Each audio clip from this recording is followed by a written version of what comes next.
खाना एक basic necessity है, तो उसकी वजह से हम लोगों ने ये प्रोजेक्ट लॉन्च किया था कि जो लोग कमाते हैं, चाहे वो थोड़ा कमाते हैं, वो आकर हेल्दी फूड अवेल कर सकें। और 100 रुपीज़ में अब हम फूड एटीएम से उनको खाना देते हैं। अल्हम्दुलिल्लाह डेली हमारे 150 से 200 लोग यहाँ से लेते हैं। 1 2 3 4 5 ये लो 5। मेरा नाम तैयबा हसन है और मैं बीएस कर रही हूँ, यूनिवर्सिटी स्टूडेंट हूँ। बेसिक मोटिव मेरा यही था कि मैंने अब सोशल वर्क करना है, क्योंकि इसमें मेरा पर्सनल इंटरेस्ट भी था, लोगों के लिए काम करना और लोगों के लिए इस तरह की चीज़ें एक्टिविटीज़ करना। जब मुझे पता चला कि मेरी अपनी क्लासमेट्स और स्पेशली मेरे अपने फेलोज़ ये काम कर रहे हैं, उनकी ऑर्गेनाइजेशन है, तो फिर मैंने उनकी टीम में अपना पार्ट प्ले करने के लिए उनको ज्वाइन किया था।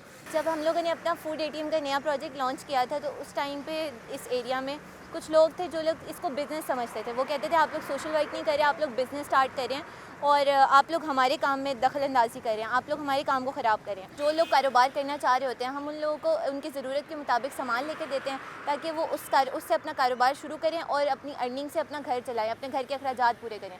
इसमें भी हम लोगों ने इस चीज़ को फ्री नहीं रखा कि हम उनको उनका सामान फ्री प्रोवाइड करें। हमने उनको ये किया कि हम स्टार्टिंग में उनको उनकी चीज़ें प्रोवाइड कर देते हैं, लेकिन थोड़ी सी अमाउंट, जो जैसे कि कह लें कि आप 25% टोटल कॉस्ट में से 25% हम उनसे लेते हैं। वो लोग अपना काम भी चलाएं और उस चीज़ में डिपेंडेंसी भी ना आए उनके अंदर। आज मैंने किसी का काम किया, किसी के लिए आसानी पैदा की, आगे जाके उसके हालात बेहतर हुए, तो वो भी दूसरों के लिए इसी तरह आसानी करेगा और इस चीज़ को एक चेन की तरह जारी रखेगा।